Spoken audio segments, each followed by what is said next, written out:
I'm Aaron Noonan. Hi folks, and welcome to Speed's V8 Supercar Classics as we bring you some of the pivotal rounds from the history of the V8 Supercars Championship. Now this week's classic race is the VB300 from Barbagallo Raceway in Perth back in 2002. Now this event nearly disappeared completely off the V8 calendar at the end of the previous season. The naming rights sponsor in fact stepped in and actually saved the event. Now that weekend consisted of a 3-race sprint format. The grid positions for each race determined by the finishing order from the previous race. Now in race 1, Tom Walkinshaw Racing Australia showed that they were at the peak of their domination. 1, 2, 3 and 4. Mark Scaife taking the checkered flag with HRT teammate Jason Bright second and the K-mart racing crew Greg Murphy and Todd Kelly 3 and 4. Craig Lowndes, he was the first Ford home in 5th place for O Motorsport. Well, with Scaife's HRT team on a red-hot roll, they won the first 5 rounds of the season with him behind the wheel. It'd be left, though, to one of his TWR teammates to stop his winning streak.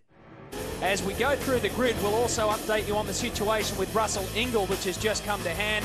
This is how they'll start race 2. Scaife alongside Bright, then Murphy and Kelly.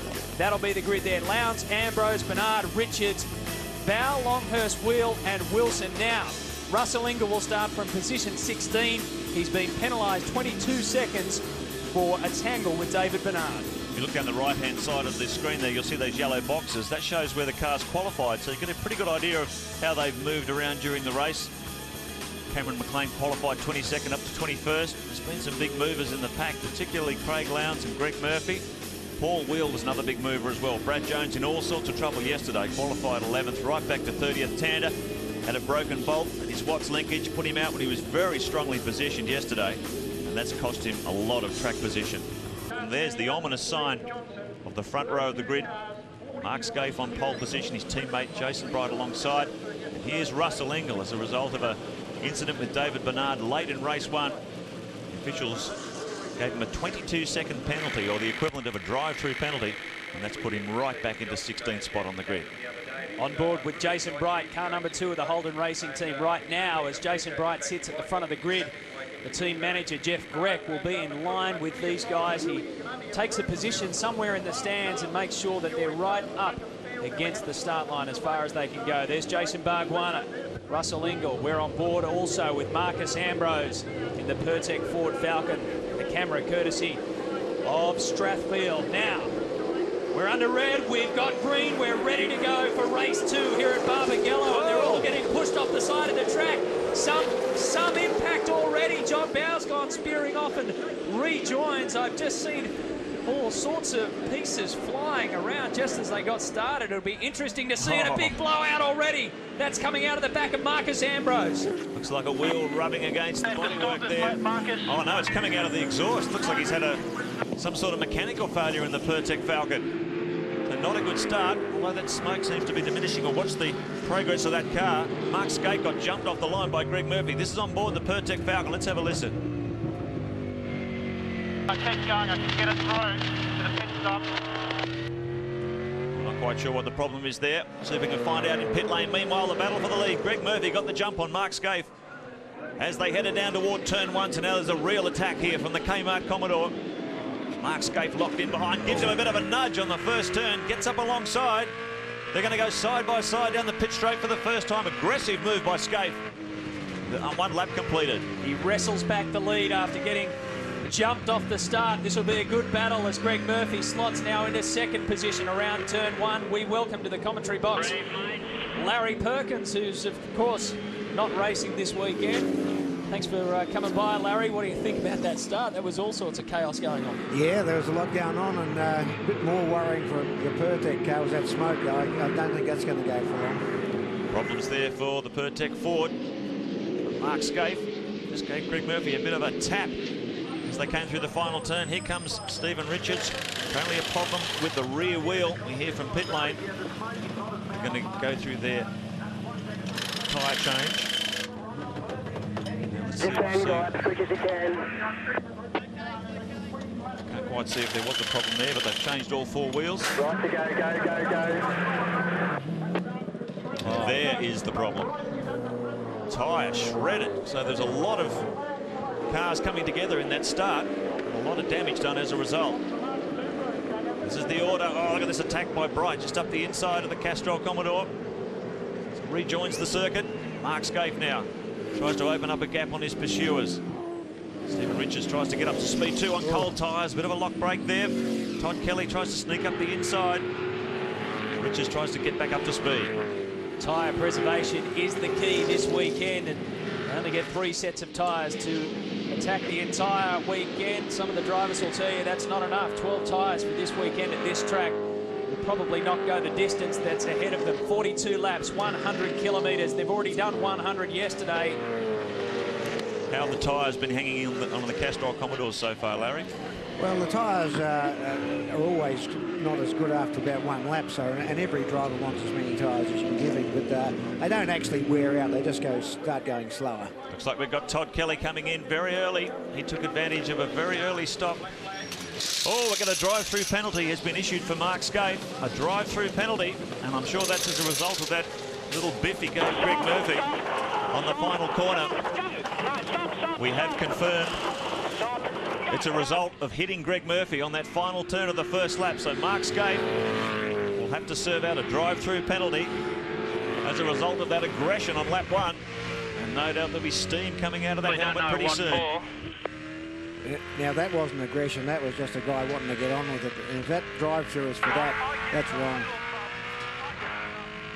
Well, you can hear him talking to the crew. He's not happy about that. And nor should he be. You know, race drivers are supposed to race, and Mark was getting on with the racing. So here he comes now. Slow right down to 40 kilometres an hour. Hit the electronic speed limiter. And now he'll trickle down pit lane. It's worth about 22 seconds. An absolute stitch-up according to his team boss. And I'm sure there'll be plenty of aggro after this race is over. Meanwhile, K-mart Commodore comes in. So they've surfaced both of the K-mart Commodores. There's Scaife rejoining. We'll try and pick up where he is. He comes out next to the Team Brock Commodore.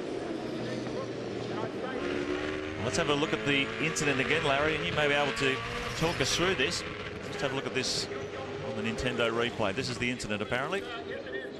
Yes, he's just getting as close as he can. It's a very gentle touch. Nothing wrong with that. Broke his blinker or whatever. But this is the thing what a race driver has to do to race. And if we want to try and ban that sort of stuff, there's something wrong with us. So here comes race leader Jason Bright. He takes over as a result of his teammate going down the order. Scaife has rejoined in 15th place. And he's still to make his compulsory tyre change, so he's going to have to revisit the pits again.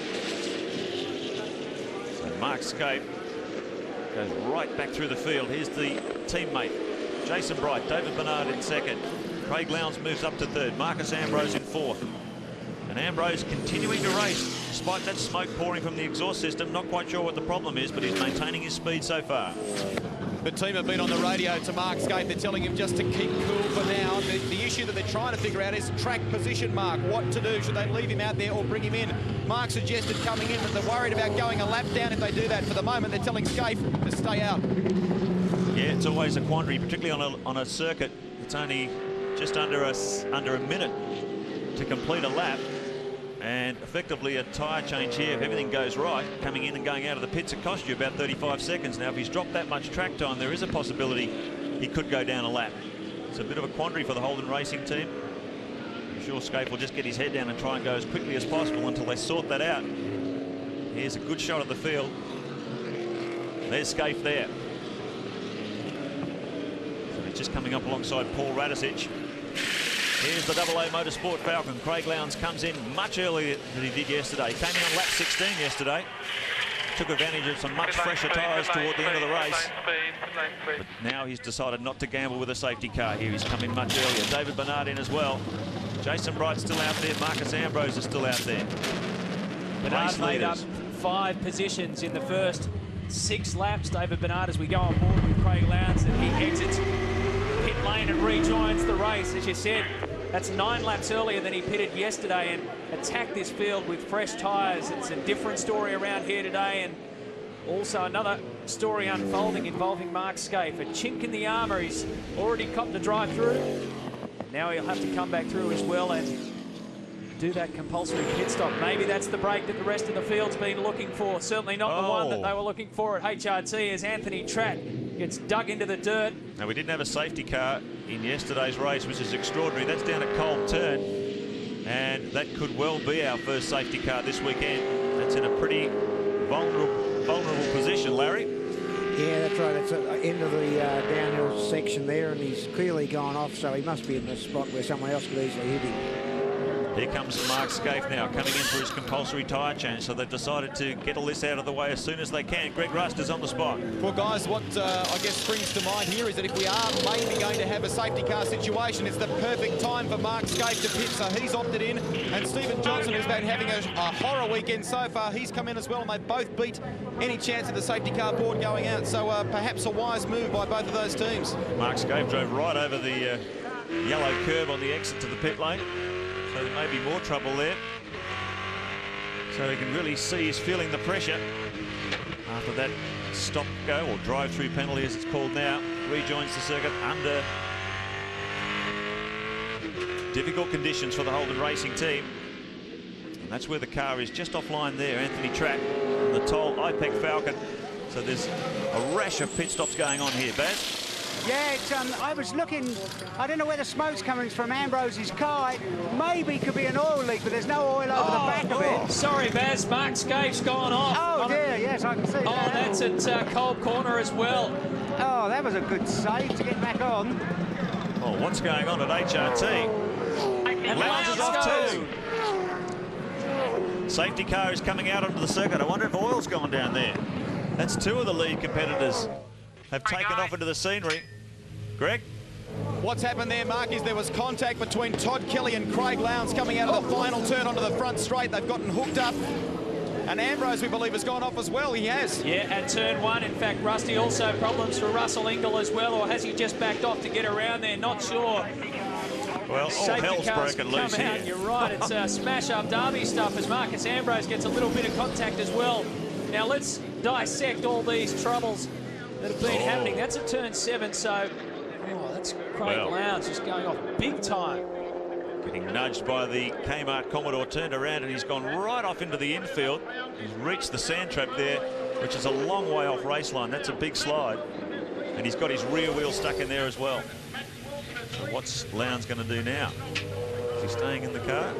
You can see there, great shot from our cherry picker as the safety car comes onto the circuit. Probably going to pull you out, mate. Let's have another look at that incident, Larry, on the Nintendo replay. This is the Scaife incident down at Cold Corner. Yeah, well, that one looks like Mark's only involves himself there. He must have cooked it for some reason. There still could have been oil there because Tratty's still there. Could well have been oil down there. Scaife's gone right offline. He's managed to hit the hard stuff just on the other side of the sand trip, enough traction to drive the car out. So the Nintendo replay shows you problems there. Mark was lucky to get away with that for sure. The radiator will be very full of sand. Whether that'll have problems from later on, only time will tell. Sand too galore for Marcus Ambrose, who just put the rear of the car onto the concrete wall there as he tries to dig his way out. It's not an easy way to get out of there, but he managed to do it in the Pertec Ford Falcon. Well, 33 laps to go. What an extraordinary event. The safety car has come out. We've only just begun this race day. So the big names have copped an absolute battering, and it's been literally a head-spinning start to the VB300. That's on board with Russell Ingall at turn 1. As all that carnage unfolded around him, you can see Marcus Ambrose, one of 3 guys to go off in the space of around 20 seconds. Scaife and, of course, Lowndes were the others. As we take a look at the front of the field, we might work our way through the back as the safety car peels off, and you'll discover that that is where you'll find Mark Scaife and Craig Lowndes right up the very end. So we're back under green flag conditions. Max Wilson leads them out. Rick Kelly's behind him. Now, right down the back of the field is the defending series champion, Mark Scaife. And then even further back, 2 places back from him, and second last now is Craig Lowndes. Rick Kelly, the Holden Young Lion, the 19-year-old, is locked in there in second place. Max Wilson, the Brazilian, having his most competitive outing so far, certainly in terms of race speed. Got mucked up by his pit crew yesterday. A very lengthy pit stop put him out of contention, but he certainly had a lot of speed in qualifying, and he was running up there in the top 3 until he came in for that stop. So now he finds himself in the lead again. The first 4 cars are yet to complete their compulsory pit stops. We've just got word through that Marcus Ambrose is also going to cup a drive-through penalty as well. Look at this. Rick Kelly attacks Max Wilson hard under brakes as they come up to Nova's turn. Sweeps through to take the lead. One of a few cars still to make its compulsory stop. Wilson, Kelly, Barbagallo, Baird still to stop. And Greg Murphy there in the K-mart Commodore. He's the first car to have made his compulsory stop, so he's looking very strong at the moment. And the drive-through for Marcus Ambrose is apparently because he cut Paul Radicic off in pit lane, so he should have pulled off there and completed that. It's about, what, 22 seconds from start to finish. Yep. When you're going 40 Ks through pit lane. So another of the big names is really copping a heavy blow at the start of this race. Lap 14 of 42. We talk so much about tyre preservation, and they'd be the key, but at the moment, just surviving this carnage. It's Canberra-like. Stay out of trouble and you'll do yourself a big favour. Stephen Richards in and out. Here comes Greg Murphy, looking strong in car 51, the first car in the queue that's made its compulsory stop. Jason Bright and the Holden Racing Team Commodore back there. Here's the second car in the queue that's made its tyre change. So we've got a lot of racing to come. It's only 14 of 42. It's a long, hard grind around here. This track merciless on tyres. It's a strategy of tyre preservation as well as trying to move up. And look at this battle further back in the pack. Mark Scaife and Craig Lowndes fighting their way back from virtually last in the queue. This will be quite an interesting charge to watch. Lap times at the front, they're still hovering around the high 59, low 60-second bracket, as we saw toward the end of race 1 yesterday afternoon. So it's going to be interesting to see how the tyre degradation, whether it starts to take its toll on lap times. Effectively, that man is your race leader, Greg Murphy, the first of the cars in the queue to have completed his pit stop. And look who's behind him, Jason Barbagallo. Remember Phillip Island? Barbagallo and Murphy together. You couldn't imagine they'd want to get tangled up here at Barbagallo. And just about everyone's made their compulsory tyre change except for our race leader, Rick Kelly. And we've just heard from race control that Todd Kelly in car 15, the K-mart Commodore, will serve a drive-through penalty as a result of turning Craig Lowndes around before that safety car. So there'll be another of the TWR Australia Commodores trundling down pit lane sooner than later. Rick Kelly is out there leading this race, but he's still to make his compulsory stop, the young lion. This is Mark Scaife's Commodore working its way through the field. Yeah, that's actually Murphy that we're on board with, because behind him was Jason Bright. Paul Wheel, some troubles for him in the K&J Thermal. He just has to spin it around. He had a great performance yesterday, moved up around 20 places. And Stephen Ellery goes off at turn 6 as well, cold corner.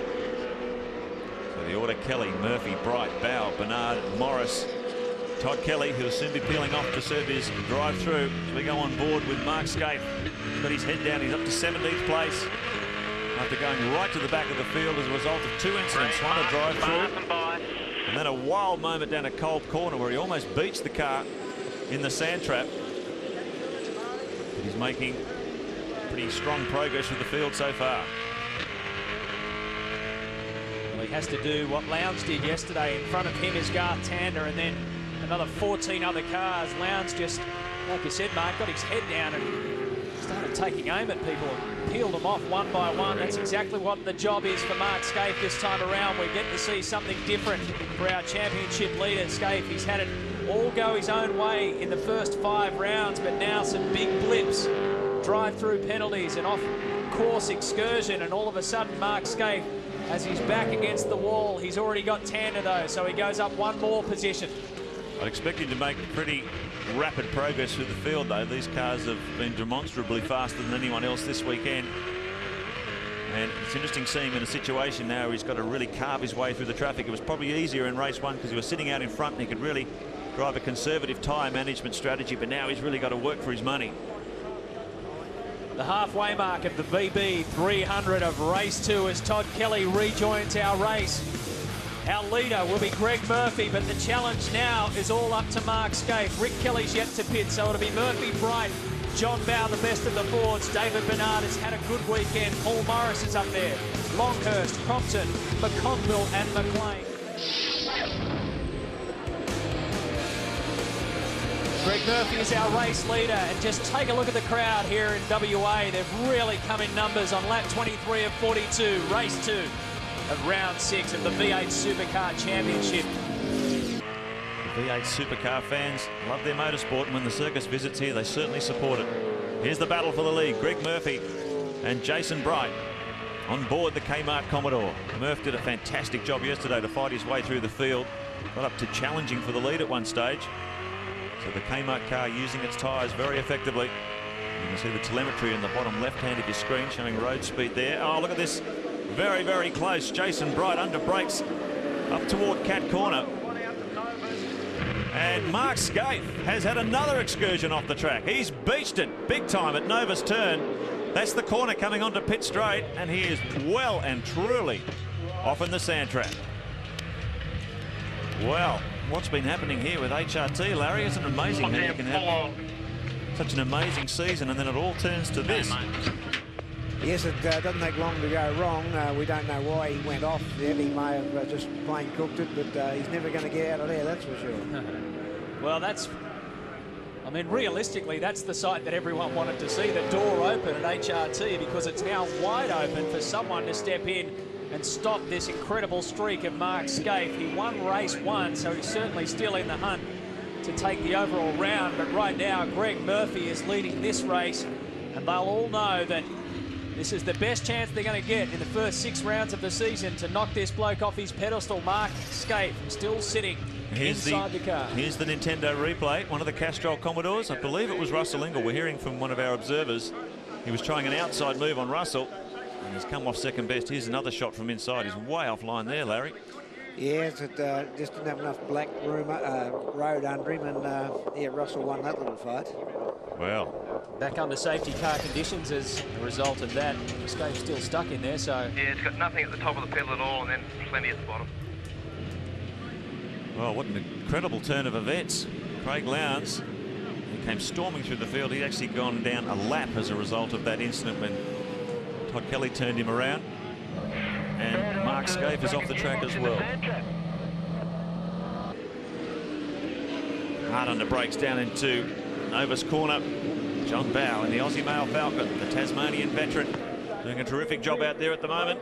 My man, he wouldn't be happy at the moment as Paul Morris has a run along the inside. But David Menard hard down into brakes. The Queenslander goes up and picks up another spot. I was going to say one man he probably wouldn't be as happy is Jeff Grech, HRT team manager. He's with Baz.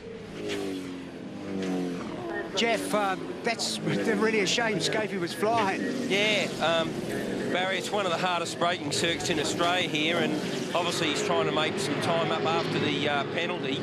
So he just overcooked the brakes and lost the pedal coming into you know, the last turn, so he went straight ahead. Yeah. He was talking after and saying the throttle jammed open. Yeah, well, I think what happened when he went into all the sand, it's got up into under the manifold. It's obviously jammed open all the linkages, so race is over, really. Well, how many laps to run? At least you might have some tyres that were in better nick for the last one. Yeah, look, we'll obviously get it fixed for the last race, and if he can do the same again, probably not just as hard on the brakes, it might come up and get some good points. Well, he hasn't done bad this season, has he? No, he's done well. I mean, it was a shame on the infringement, but that's the way it goes. Never mind. Thanks. Jeff. Rick Kelly comes in to serve his compulsory tyre change. He's finally come in at the last possible moment. Go to Commodore. So he's enjoyed his moment in the sun, leading this one for a pretty healthy period of time. But that's going to drop him right down the order now. It's an incredible battle group in the top 10. Some names we haven't seen there before. Murphy, Bright, Bowe up there, Morris, Bernard, Longhurst. Cameron McConville well placed in 7th. Cameron McLean, the VIP Pet Foods Ford. This is the best showing by the Queensland team so far. There he is there in the distinctive black and yellow car. Cameron McConville will be enjoying this turn of speed in the Lansvale Racing Team Commodore. Had a shocking outing on the streets of Canberra, and they've really turned it around here. The car looking strong. Neil Crompton in there too. He's having a strong run in the 00 Motorsport Falcon. Brad Jones in there too. So 2 Aussie male Fords in the top 10. And you can see the amount of cut and thrust going on here. This is real wheel-to-wheel racing. I guess with a circuit like this, Larry, only 2.4 k's in distance, it tends to compress the action. Oh, absolutely. And, you know, you're going to have to drive real close and press on if you want to try to pass guys. And I see Russell's really stuck there at the back and doing a bit more pressing on. As I say, he was very close to Stephen, and Simon Will's a victim of that as well. So Russell's gone off. Stevie Johnson gets tangled up in it. I think Russell's gone off further off. There he is, just rejoining. So he went right way off into the scenery. He might have picked up a little bit of dirt in the scoop there. But you can see the battle damage along the side of the Castrol Commodore. He's really been in the wars today. The Enforcer, all weekend. In fact, he got pinged yesterday for an incident with David Bernard. And every time he starts to get a turn of speed, he gets taken out. Let's have a look at the replay again on the Nintendo replay. And here's this battle, Larry, between the Shell Ford. And what happens here? well, he clearly was passing Stephen Johnson and got the nose of the car well ahead of Stevens, and in that case, Stephen is supposed to, under the rules, give way. Well, he certainly didn't, and interesting to see, though, if Stephen gets a penalty. There's been plenty of penalties getting thrown around this weekend. Yes, and some of them maybe not necessarily right. Here's the battle for the lead, and it's been on since the restart. Greg Murphy, Jason Bright, you can just see the car getting a little bit sideways as he gets on the power out of cold turn. Trying to preserve that left rear tyre, Larry. They all complain about it around here. You really give it a hard workout. Oh, yeah, look, it's an abrasive track, and, you know, it's always on that left tyre. Now, after only a couple of laps, the tyres are growing something shocking, and you just got to persevere with them and don't slide it too much. On board with Greg Murphy in the leading car, the K-mart Commodore. Telemetry down on the left-hand lower side of your screen tells the story. That's road speed on the analog display. Revolutions in the box there, brake applications as well. Murphy's getting a work over here from Jason Bright. And John Bowe in the Aussie Male Falcon is really climbing into contention. He's very close to this leading duo. First of the Fords, Paul Morris in fourth, David Bernard in fifth. And there are some unusual names you don't normally see in the top 10. Toward the end of this, McConville, Crompton, Cameron McLean, Brad Jones, Rodney Forbes is just outside the top 10. Tony Longhurst in sixth position at the moment. As Larry throws his hands in the air in the commentary box here, we understand that Russell is going to get a drive-through penalty. Yeah. Well, that's his second penalty for a driver having to go. It's, I'm really not too much impressed with this at the moment. I felt that Stephen should have given way to Russell there, not the other way around. Radicic and Barbagallo going at it, hammer and tong. Here comes Craig Lowndes, the 00 Motorsport car, but he's a lap down as a result of that incident. So he has got an awful lot of work to do to try and climb his way back into contention for race 3. We're down here trackside at the moment with K-mart team boss Rob Crawford. How are Greg's tyres and will they last? Yeah, it shouldn't be a drama. We've roaded them this morning, so he's just playing a conservative game. What about for the final race though, mate? We've got another set there, so it shouldn't be a problem. There you have it. Yeah, Rob hasn't been off riding his motocrosser in between races. That's the new safety helmets that all the teams are wearing now as a result of an increase in pit lane safety. And it's good to see the guys wearing head protection, particularly because pit lane can be a dangerous spot. If this battle continues between Paul Radicic and Craig Lowndes. Lowndes is just trying to claw his way back to try and get a lap back. He's gone lap down. Todd Kelly. Car 15, you saw him involved in that incident with Lowndes. He served his drive-through penalty, but now he's stranded. Yes, I can hear it. Yes, I can hear it. Looks like it's just coming over Barbagallo turn as you plunge down into Cole. He's way off on the grass there. So his teammate's leading this one. Here comes Lowndes, trying to find his way through. Radicic moves over to cover his line. So a very frustrating day for Craig Lowndes in a race that really showed promise before this one started.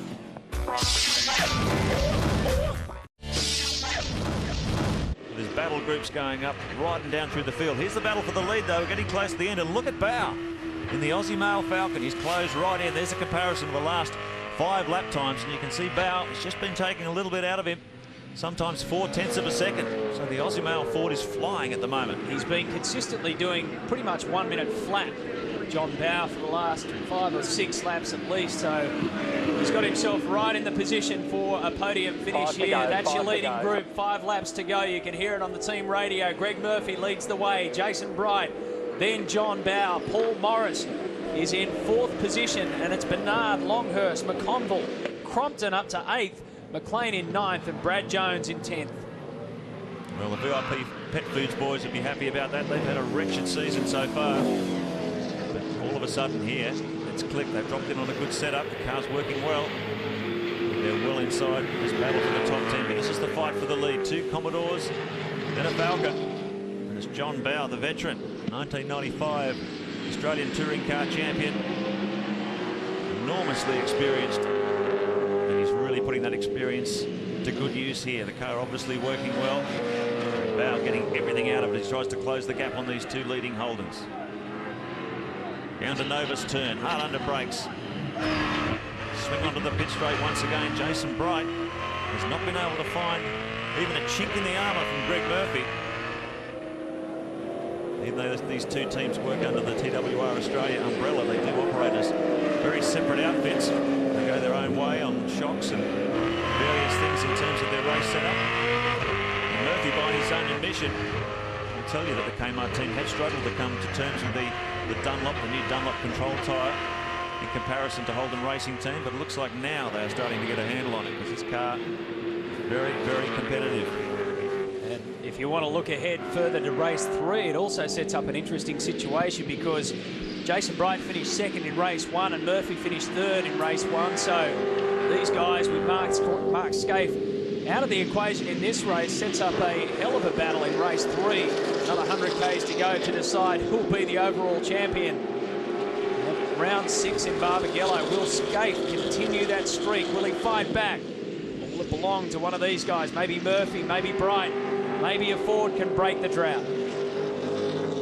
Well, I guess in Mark Scaife's favour, if he had to have a bad round, it had to happen in these races where you're not up against this double point situation. Only 80 points per race, so in terms of dropping out of a race, he couldn't have picked a better place to do it in terms of protecting his massive points lead. Rodney Forbes having his most competitive outing in a long time. He's up in 11th. And here comes his teammate Craig Lowndes trying to wind his way through to unlap himself. But he's got an awful lot of work to do and time running out. Lap 40 of 42 for the 3 times champion. Yeah, I'm with the Aussie Bowl team. But so, Kim, it's a good day for you so far, 3rd and 9th. After yesterday, yeah, the Aussie Male Falcons are moving forward at a great rate of pace. Bradley's moving forward from where he started, and John's putting pressure on the 2 Holdens at the front. So hopefully the Aussie Male Falcon will move forward. We'll get a good result. Everybody's worked hard. We had great pit stops. It's just a whole team.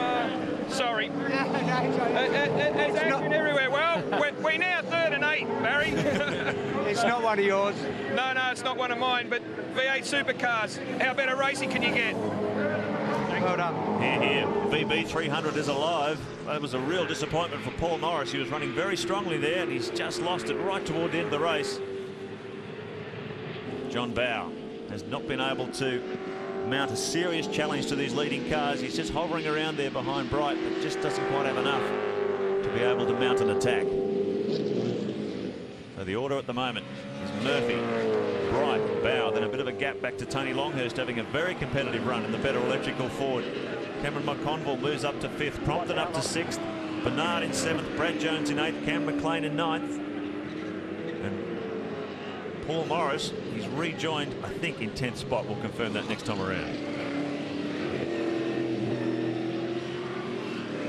They've got the debris flag out, guys, at the moment down at turn 1. They're saying that there's some dirt on the circuit, and I think that is from Paul Morris when he's gone through in the Cirame Commodore off at the final turn. He's gotten a heap of dirt in that front spoiler and scooped a heap of it out like a tractor. And of course, when he's hit the brakes big time at turn 1, all of it's unloaded. Yeah, it's all sorts of drama in this race. Larry would like to, before this one finishes, thank you for joining us in commentary, and we're certainly looking forward to seeing you back in action at Oran Park and, of course, the Enduros later in the year. Yeah, well, no worries. Gee, look at the sand around there. Well, as a result of that trap, look at the amount of dirt he dumped on the circuit. Oh, he took it all the way down the front straight, didn't he? So here they come. Final turn, final lap for Greg Murphy. This will be a big lift for the K-mart squad. Todd Kelly retiring from this one, but his teammate has done it beautifully. Car number 51, Greg Murphy, becomes only the 5th man to win a race this season. His best performance of the year. The K-mart Commodore goes across the line first. Bright in 2nd. John Bowe, his best race finish for the season as well in 3rd. The first of the Fords. Then it'll be Longhurst. Cameron McConville, what a great effort from him. Neil Crompton up in 6th. Then it's Bernard, Brad Jones, Cameron McLean comes across in 9th. And Paul Morris, is he going to hold on to 10th position, covered in dirt? But he gets across there, and he's followed by Rodney Forbes. And that two-car assault has reaped the rewards here at Barbagallo. The guys who are highlighted in yellow are our movers and shakers. Cameron McConville went up 18 positions. Cameron McLean finished 9th, his first top 10 of the year. The guys who went backwards, Marcus Ambrose dropped 18 and Craig Lowndes dropped 23. Bradley Jones, he was the best mover of the day. 22 positions he moved through the field. And what about his teammate John Bauer? Podium finish for the first time this season.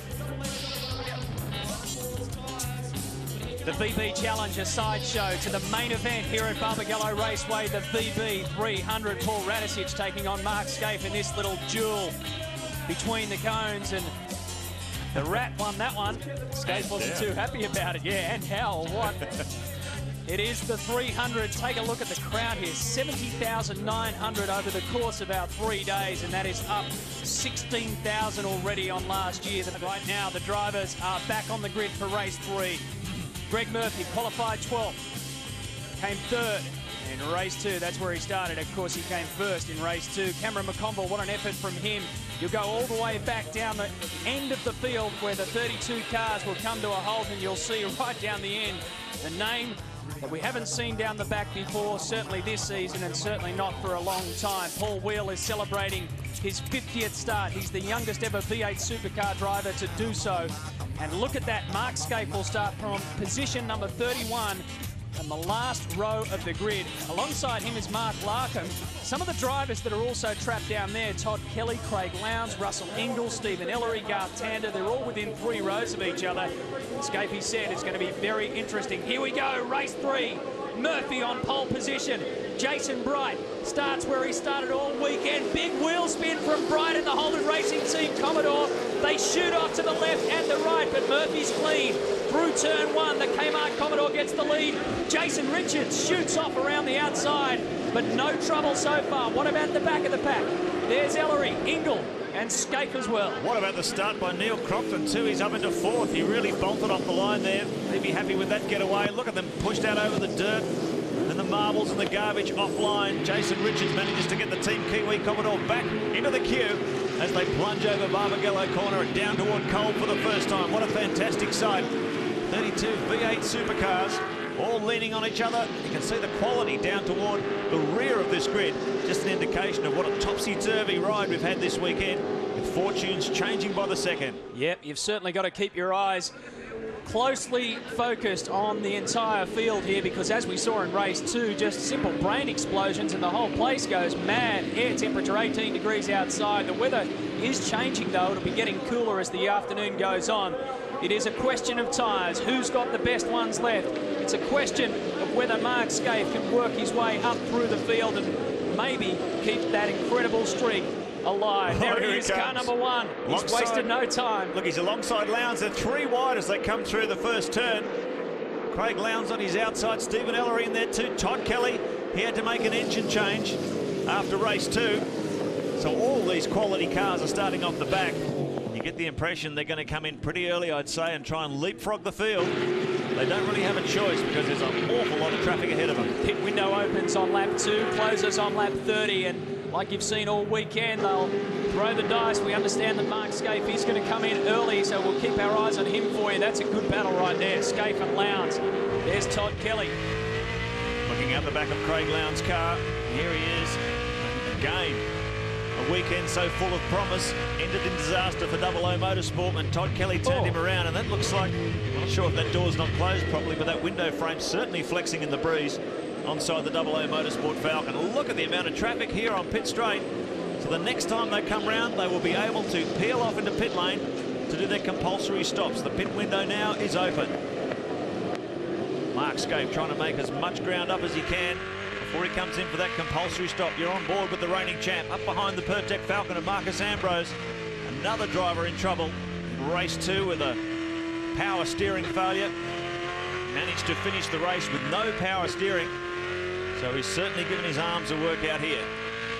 Great shot as they come down toward Cole corner.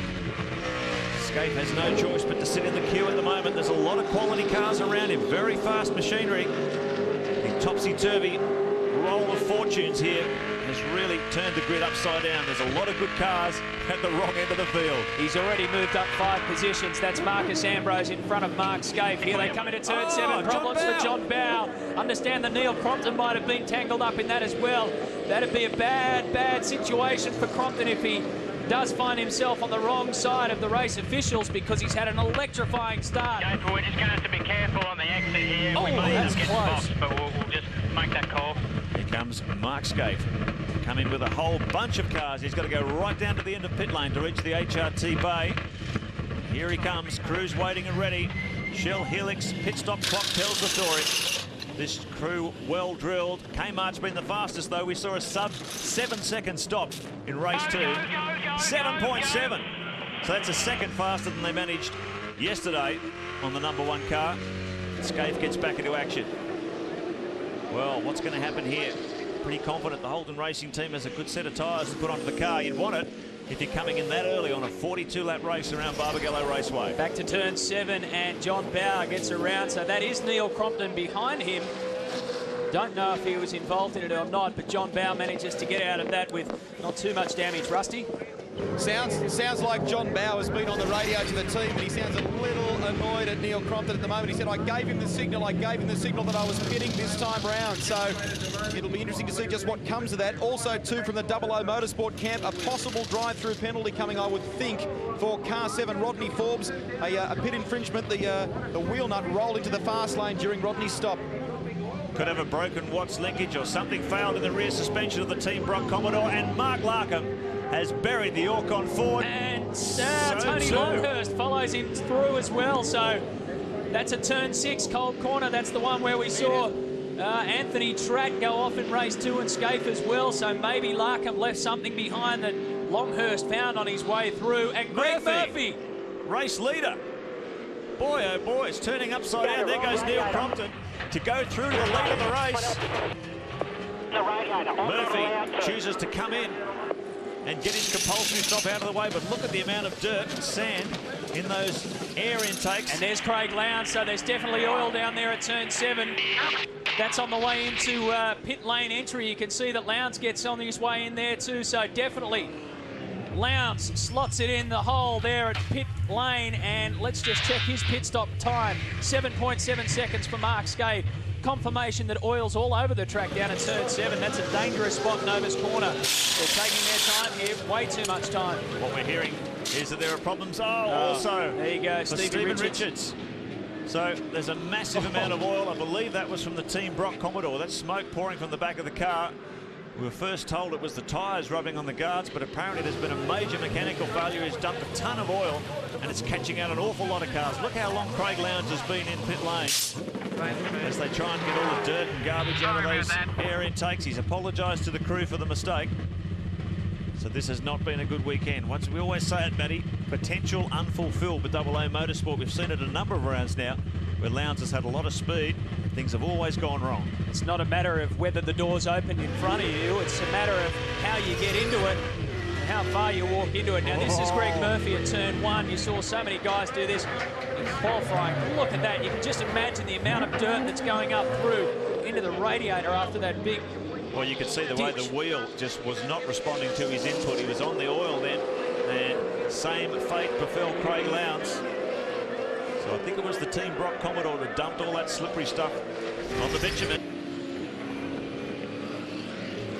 On TVNZ, you're watching the VB 300 from Barbagallo Raceway in Western Australia as the safety car starts to pull people through and lets them pass the Monroe safety car as we try and work out the order of this race. At the moment, Tony Longhurst and Mark Larkham are in no shape to continue, beached at turn 6. And there's Anthony Tratt as well. He got caught out on the oil from the Team Brock Commodore. It's dumped a ton of oil on the circuit. Caught out Greg Murphy, caught out Craig Lowndes. A number of others. Anthony Tratt was the last one to get caught out by the oily. And let's put him right off into the sand trap. The Monroe safety car now trying to pick up the race leader. There was a lot of confusion there, but they have finally picked up the correct car, which is David Bernard. Well, confusion reigns out there at the moment, Matthew, because the officials are trying to pick up the actual race leader, and as the cars tripped the transponders in pit lane and they try and get the order back. The nominated leader of the race is changing all the time, so we'll just leave it for a few moments and let this whole thing settle down after a rash of pit stops at a time when the safety car came out. Yeah, it's a very difficult situation down there in pit lane because everyone's monitoring the performance of their own cars. They know where they should be.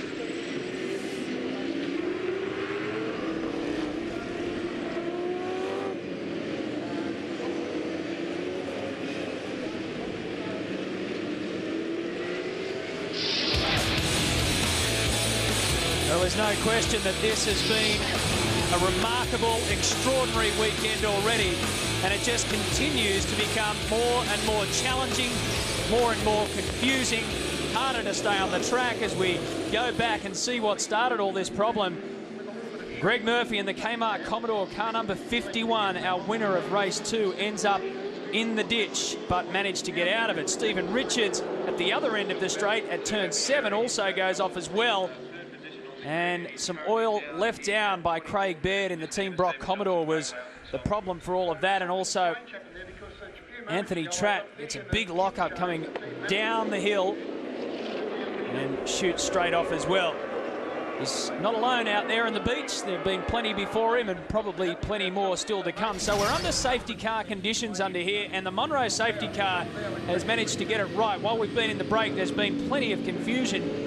We've actually seen a number of cars get called through while they picked up the right race leader, and Bright is the right man for the job, but it took them a while to get it done. And I can tell you that up and down pit lane, there's anger, confusion, and a little bit of disillusionment from all corners. It was actually the Stone Brothers Racing guys who corrected the race officials and made sure that Jason Bright was up there, not David Bernard. So some teamwork gets us back underway. So we're ready to race once more. Jason Bright, there's Tratt and Wheel. David Bernard.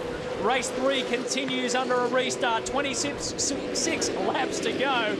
And some problems back there for one of the better electrical cars. Okay, so the order at the moment is Jason Bright, David Bernard in 2nd, Neil Crompton in 3rd, Greg Murphy in 4th, Brad Jones in 5th, Paul Morris, Mark Scaife up to 7th, Todd Kelly in 8th, Jason Barbagallo in 9th, and Cam McConville in 10th. It's been a confusing few moments on the track, but that's the way the Natsoff Dorian system is showing us on the official timing screen, and that's what we're going with. There's David Bernard in 2nd. There's Neil Crompton, who ducked into the pits after briefly being a race leader. He's now found himself in a very competitive 3rd spot, having made his compulsory stop.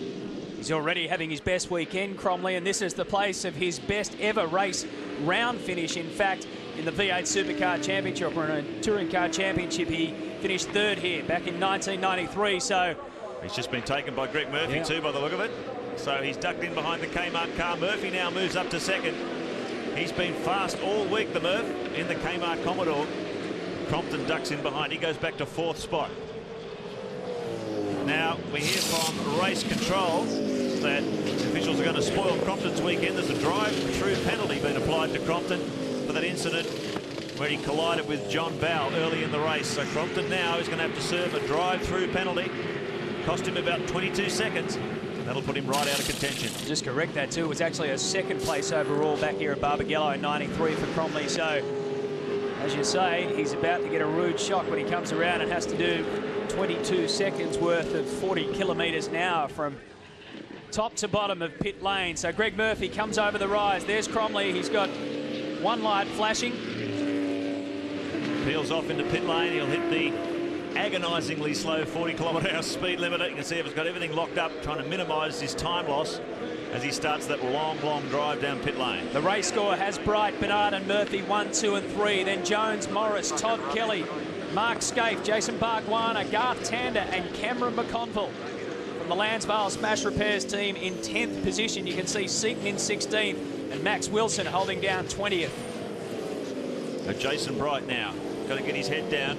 He's looking very strong for an overall round win here. The way it stands at the moment, he's got the biggest points haul from the day, and that could be the first victory for Jason Bright in season 2002. You hear that Rodney Forbes has also been awarded a penalty. Oh, Marcus Ambrose gets tangled up with Russell Ingall. Gave him a big hit on the exit to Cold Turn, and even more. Elbow to elbow work. The enforcer doing a bit of enforcing here. They're going side by side under brakes down into Nova's turn. And look at the gap that Paul Radicic is taking a little look at in between these two. And he gets follows through. him through, yes. So Radicic, the aggressor, as he finds a gap and follows Marcus Ambrose through. So Russell Ingall loses 2 spots in that altercation. Plenty of biff and barge. Sorry, Mark, the scenario overall, like you just mentioned, Jason Bright could be heading for a round victory. Now, basically, Greg Murphy or Jason Bright need to win. If one of those guys win, they'll win the round overall if they win this race. Now, if one of those guys or both of those guys don't win, then it's left to some guys like Scaife, Bow, Longhurst, Bernard, and Crompton, although his weekend has just been wrecked by a drive-through penalty, which Rodney Forbes has also gone in as well. So some interesting numbers to crunch at the end of this race. Let's take a look at all this bargy-argy stuff going on as they got very close, a little too close between Ambrose and Ingall, and then backed it up again. This is on board Ingall's car, looking across at the Pertec Ford. There's a collision, 1 or 2 hits there between the Ford and the Holden. They were still side by side at 240 k's, plunging down into Nova's corner, hard under brakes. Now Paul Radicic saw an opportunity here, stuck the nose of the shell car right up behind the Pertec Ford and muscled his way through on the inside. The Nintendo replay brings it to you as it happens from on board the Castrol Commodore. Jason Bright, 2.7 seconds the lead over David Bernard. Bernard, meanwhile, has just set the fastest lap of this race, a 59.35, and that's significant. The cloud covers come over, the temperature here has dropped quite significantly, and we saw races in the sunny conditions with the lap times sweating out to about a high 60-second bracket. Now they're consistently running in the mid-59s, so maybe this cooler conditions helping the tyres, helping the cars find a bit more speed. Yeah, I'm with Gary Rogers. Gary, you're not too happy. Well, Baz, I mean, here's the proof, isn't it? Here's the Keystone Cops at their best yet again. I mean, we know what happened in Adelaide. I've been fighting about it for 2 months. I don't know how much I've spent. Clearly, any fool would have known who the leader of that race was. I mean, the public come to see the race. They don't want to see the race run under the pace car. Wouldn't happen in NASCAR. They should take some example from a category that knows what it's doing. So you're really not too pleased then, Gary, are you? No, I'm not. Okay, sums it up, I reckon. Barry Sheen, the master of understatement. And Gary Rogers, the master of blatant statement. Just recapping exactly what Gary's talking about there while we're in the break. The Munro safety car was out and it actually picked up the wrong leader. It had David Bernard as the first car behind him, but Jason Bright was in fact the leader of the race. So we had to wait while they shuffled the field around and let all the cars go past. So the safety car picked up Bright and got the order right. That's what Gary Rogers is getting upset about, the fact that they had to waste about 3 or 4 laps while they got it all sorted out. Well, the one thing I'm grateful for is they did get it all sorted out before we went back to green flag racing. It would have been worse if they went off half-cocked and restarted the race with the cars not in the right position. So we know that the cars, where they are on the track now, is where they should be. Here's our race leader, Jason Bright. He's just opening up that gap, 2.7 it was. Now it's down to 2.5, so Bernard is responding.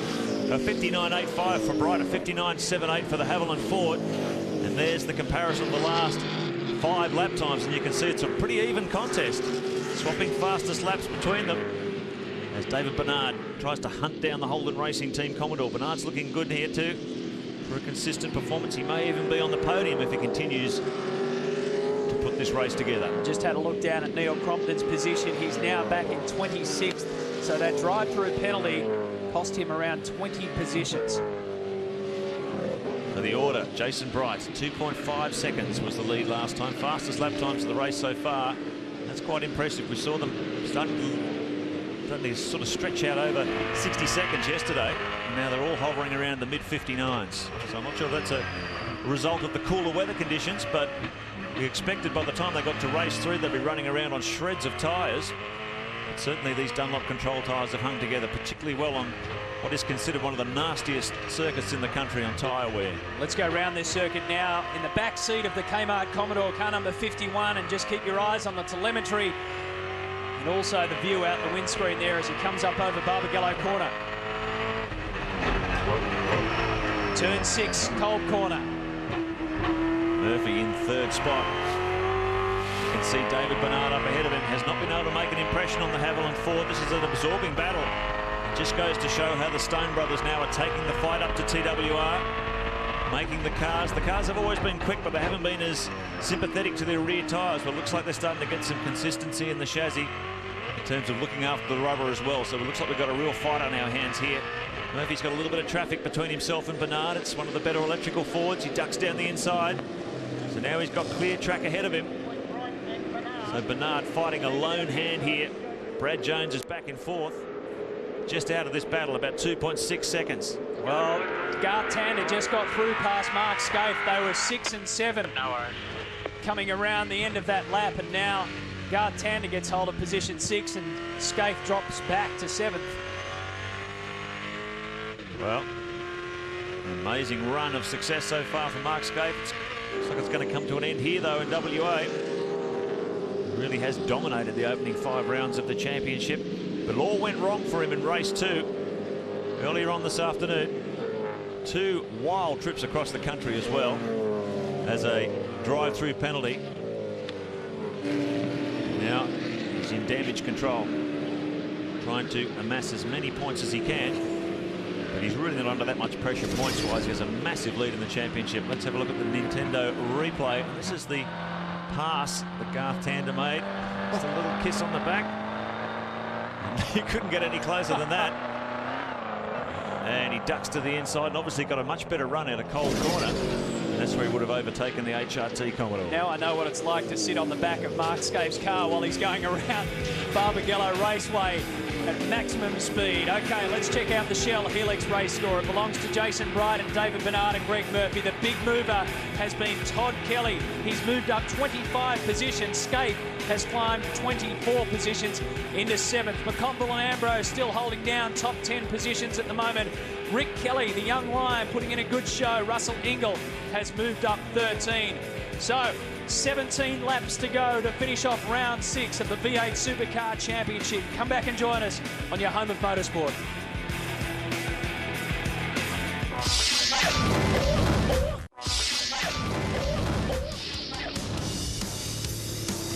We are back at Barbagallo.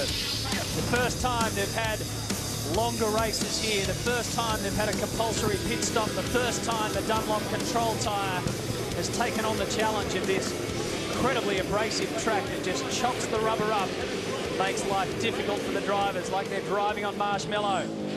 Well, there's no doubt these cooler conditions are helping them out here, and everyone's probably put together a pretty good set of tyres for this final stint, because the times are pretty close and consistent, and everyone operating in the high 59, low 60-second bracket. That's surprised a lot of people. I'm sure a lot of people would have thought these cars by now, with what tyres they had remaining, would have been much slower than that.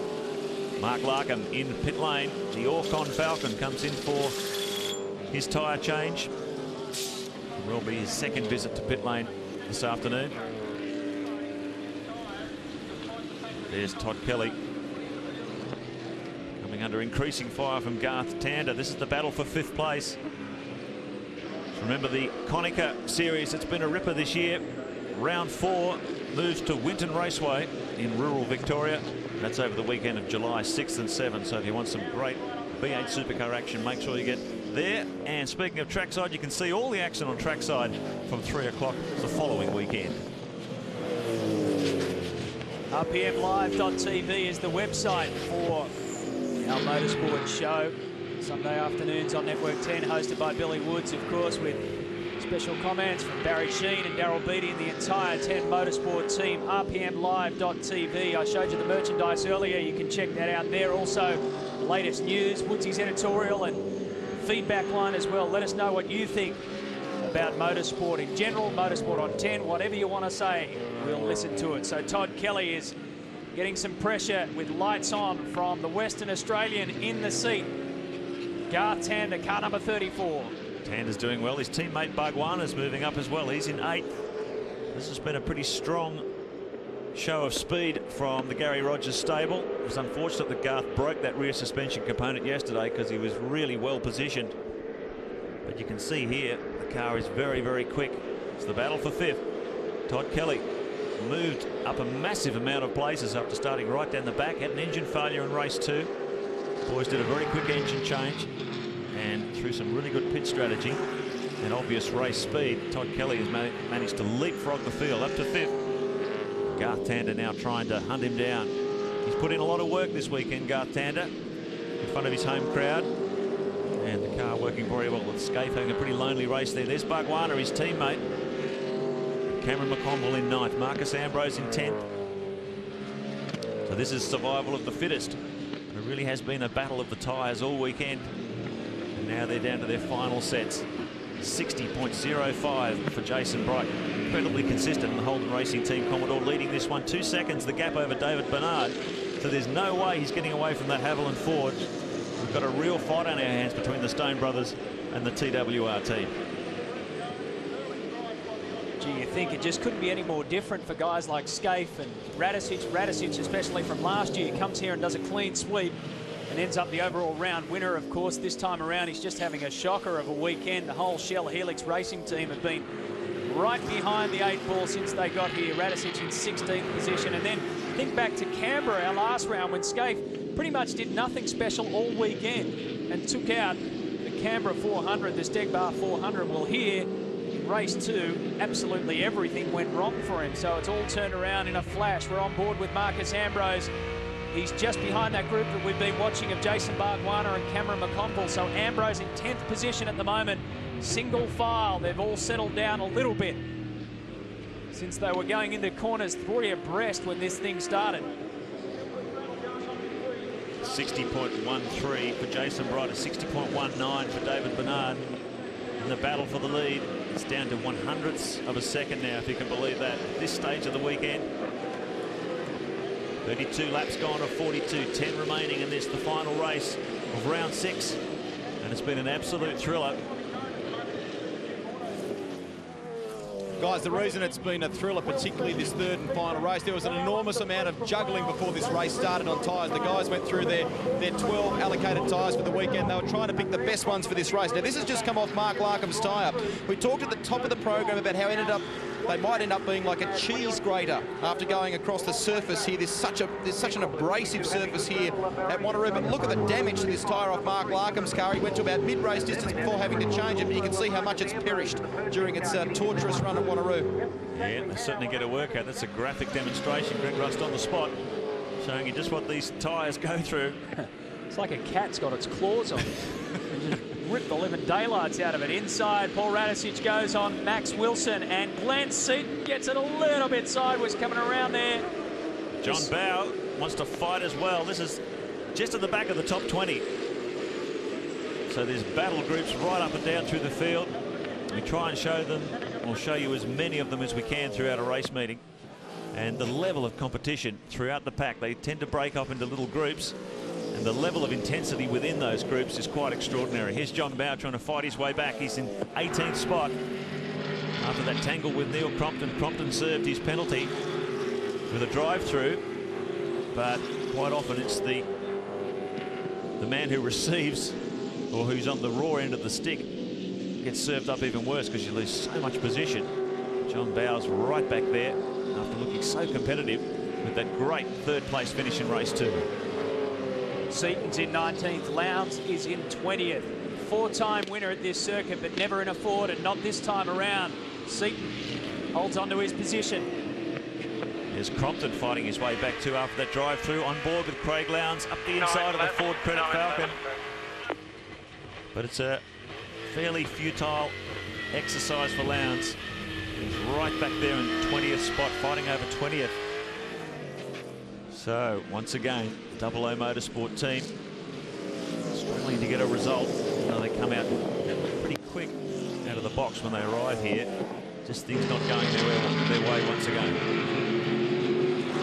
Just been taking a look out the times at the front of the field, and Jason Bright and David Bernard have been going second for second around this circuit. Yeah. Bright still has the lead over Bernard, and gee, I mean, there's not much they can do now, is there? 8 laps to go. You can't imagine that Jason Bright and the Holden Racing team are going to self-implode, but Lowndes now comes up on the inside of Paul Radicic. Sneaks through there as well. You see Jason Richards and the Team Kiwi Commodore. He's racing in some pretty illustrious company there in the Team Kiwi Commodore. They've been the big improvers of 2002. No doubt about it. But they're right in here, mixing it up with some of the big names in the sport. And there's your order. The yellow boxes on the side of the PlayStation race score as Jason Richards sneaks up the inside of Paul Radisich. Contact there between those two cars as well. But he manages to pull off the manoeuvre. Neil Crompton now looking for a way past the Team Kiwi Commodore. These yellow boxes, I was going to say, show how these cars have progressed in this race, how many positions theyve made up. Well, it makes you wonder if Radisich has got some sort of problem there, because as he came into turn 6, not only did Richards go past him, but Crompton joined the queue as well, and then about 3 others. Look at this. Seaton, about 3 others have also gone shooting past Paul Radisich as well. Yep, Faulkner's gone through, Wills has gone through. Must be Russell Ingall down there. No, it's Stephen Richards. So, troubles for Paul Radisich, car number 18 in the Shell Helix Ford Falcon. We're heading to the home stretch in race 3. Bright has it at the moment, 2.3 seconds behind is the Ford Challenge of David Bernard. Greg Murphy in 3rd position. Then it's Jones, Kelly, Tander, Skate, Bargwana, McConville, Marcus Ambrose. At this rate, Jason Bright will be our overall round winner. Nice clean move by the veteran John Bowe as he sneaks up the inside of the better electrical Ford. John Bowe now moves up to 17th spot. Or is that 16th now? 16th spot, so he's clawing his way toward the top 10 in a car that's been very, very quick all weekend, but just out of luck. Not to say this man, Jason Bright, he was there to take over the reins when his teammate faltered, and he's done an excellent job in maintaining this incredible winning record for Holden Racing Team in 2002. 0.2, 5 laps to go, mate. 2.2. Team just giving him the gap over David Bernard in the Haviland Ford. And Bernard really has been a standout performer in 2002. He had a shocking rookie season, but he's really got his act together this year. Very consistent and very fast. Well, car 18 is in pit lane. It is over for this round. And Paul Radisich, can you believe what a difference 12 months have made? What has happened to this car? It's undrivable, I understand. Yeah, it's the best way to describe it. We during practice we were right up in the top 6 to top 7, and then we put on the new batch of so-called Dunlop tyres, and we just went backwards. The car just will not put its power down, will not turn in, and the tyres just deteriorate. And you know, the first set there started off fine in the first part of this race, and then just dropped away rapidly. And to finish it off, I think Jason Richards there hit me and watched me wide, and I come across and it bent the front steering arm. Are you concerned about a bad batch of Dunlop rubber? Well, they are, from what we can work out, a new compound, and they've seemed to have affected us. You know, we back-to-backed them with an older compound tyre, and it was half a second quicker. So we have to say for us, that was the case. Hard luck. Yeah, what a difference 12 months makes. Shell team absolutely dominant. Paul Radisich, pole position and 3 race wins. And look what's happened to the Shell team in 2002. Really struggling, particularly here at WA. But this man, as I said, David Bernard, really done an outstanding job in 2002. He stepped up to the plate where Marcus Ambrose has had poor weekends. David Bernard has been able to step in and give a strong result for the Stone Brothers operation. Full credit to Ross and Jim Stone for persevering with David Bernard. There was a time last year where he was just caught up in so many accidents and having so much trouble. Really, a lot of people predicted his departure from the team, but they've stuck with him, and this year he's really delivered. 9th in the Shell Championship points standings, and you'll get another good points haul from this weekend. Yeah, the best way to deliver is to be consistent in this championship, and that was David Bernard's goal, wasn't it? He just said, we'll just keep chipping away and try and keep moving up at every round. That's what he's been doing. He's going to come out of here with another 122 points, all things being equal towards the end of this race. Greg Murphy, this guy will, at this stage, finish 2nd overall. Bradley Jones in car number 21 is in 4th on the road. So they go arm wrestle for arm wrestle, the Aussie male team. They managed to bounce back when things get thrown in their face, and you can see the times there, the difference between the car in front of him and the car behind. Look at that, it's down to hundredths in most cases, isn't it? Hundredths of a second. 5 100ths, 2 100ths, 9 100ths, not even a tenth of a second around a 2.4 kilometre circuit. Just shows how competitive these cars are at the moment. There may be some people at home worrying about the future of the Aussie Mail sponsorship of the Brad Jones team following the collapse of parent company WorldCom. Well, the word from the team is that it's business as usual. And let's hope that it can continue, because they really are starting to hit their straps in 2002. Good bunch of guys too. They enjoy their racing. They're having a good time this year. Kim and Brad Jones are characters enough as it is. Throw John Bower into the mix, you got yourself a whole lot of fun. There's the battle group that you're looking 5th and 6th. Todd Kelly and Garth Tander. I saw Garth launching an attack a few laps ago, but he still hasn't been able to find a way around this car. Bright still the race leader, 1.6 seconds the gap between himself and Bernard.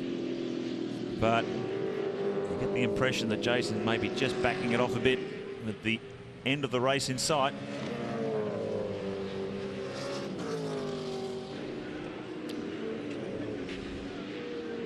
Final lap coming up indeed for our race leader.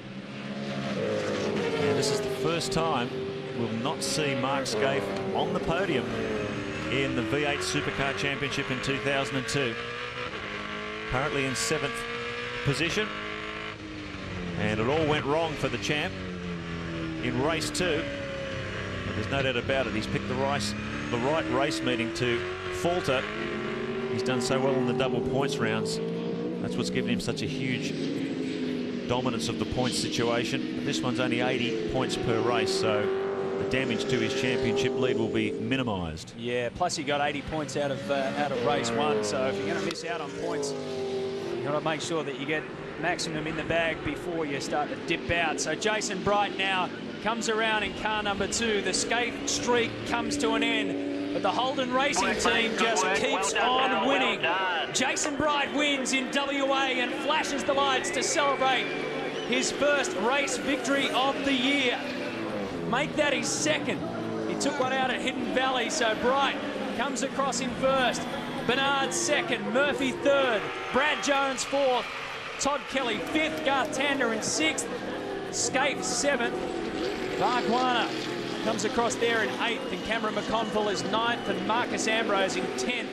That means overall, like Marco just said, that Scaife will be off the podium for the first time. The podium overall will be like this. Bright, that man, is not only the race 3 winner, but the round winner, the winner of round 6. And 2nd overall will be Murphy. 3rd overall is David Bernard. Well, the Stone Brothers team can take heart from that performance, certainly. They got caught up in some trouble earlier in the weekend, and Greg Murphy, great drive. He'll take 2nd place on the podium. And it was an outstanding drive by Murphy, and the chips were down earlier in the weekend. The K-mart team managed to claw its way back into contention, so too his teammate Todd Kelly. With an engine failure in race 2, he started off the back, and by some slick pit work and good race speed, Kelly fought his way up into the top 5 as well. So an impressive performance by the K-mart operation as well. So Jason Bright pulls up in front of the podium. We'll take the cheers from the crowd. Let's have a recap how they finished race 3. David Bernard, it was down to 1.5 seconds at the end. He just couldn't get there. Greg Murphy, 5 seconds in arrears. Brad Jones, good performance from the Aussie male Ford. Todd Kelly fought his way back into contention. Garth Tander couldn't get past the K-mart car in the end. Mark Scaife and Jason Barbagallo. Marcus Ambrose, a top 10 finish for him. Cameron McConville sneaks inside the top 10 as well. 9th in the Lansvale Smash Repairs Commodore. Morris 11th, McLean 12th. Rick Kelly, Russell Ingall, John Bower, Stephen Ellery. That's where Lowndes finished, ahead of his teammate Neil Crompton. Max Wilson 19th and Jason Richards 20th. Right down to our last contenders for race 3. And you can see that Tony Longhurst dropped 26 positions. Craig Baird didn't finish this one, but Jason Bright is our winner. The VB300, it threw up an amazing challenge. It threw up a very, very big crowd, and it also provided us with a different winner for the first time this season. So the weekend belonged to HRT driver Jason Bright, becoming just the 2nd different winner of 2002, and in turn, breaking Mark Scaife's winning streak. Even though Scaife had that really soft pit lane penalty and retired from race 2, he'd still finished the round in 4th place on his way to claiming the title in 2002. Stone Brothers Racing's David Bernard, remember Bezzy? And K-mart Racing's Greg Murphy rounded out the podium. Bernard having his last year at SBR before being replaced in 2003 by Russell Ingall. Well, I hope you enjoyed this look back at another memorable V8 Supercar event as much as I did. I'm Aaron Noonan. Catch you next time on Speed's V8 Supercar Classics. This has been presented by Speed.